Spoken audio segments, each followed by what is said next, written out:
Today I'm going to be showing you my favorite cast off or bind off method for working toe up socks or maybe a top down beanie.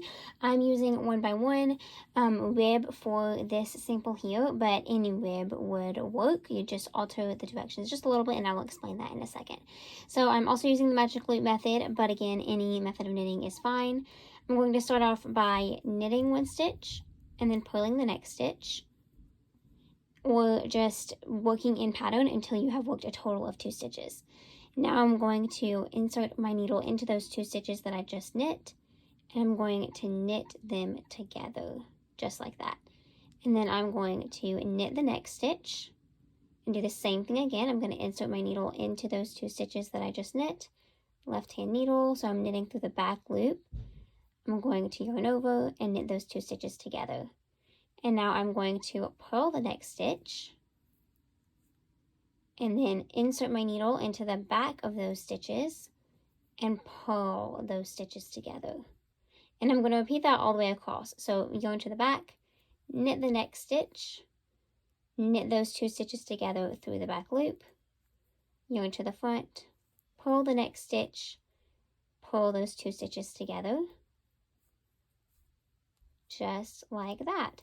I really like this technique because it doesn't involve bringing one stitch over the other. You're just knitting. It's just, sometimes it's just a single stitch, sometimes it's knit together. But I like that it kind of just feels like you're doing one longer round instead of all these separate techniques for binding off. So one more time, I'm at a purl stitch right now, purled it, purl those 2 stitches together, knit stitch, knit those 2 stitches together.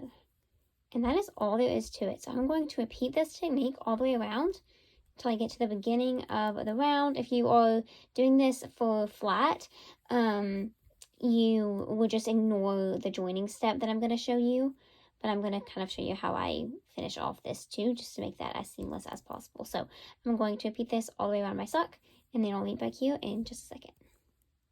Alrighty, so I just worked my last stitch, which means that I have 1 stitch on the needle, and I'm just going to go back to this very first stitch that I bound off and insert my needle into that V right there, and then yarn over the needle, pull through, and then I'm just going to pull this second stitch over as well. You can use your fingers, your needle, or whatever.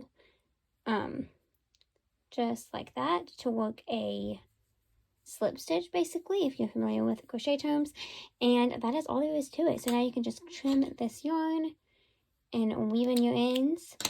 I have not knit a heel yet. I'm going to be doing an afterthought heel on this pair, so I'm going to do that, and then your sock will be complete and we have a nice stretchy bind off.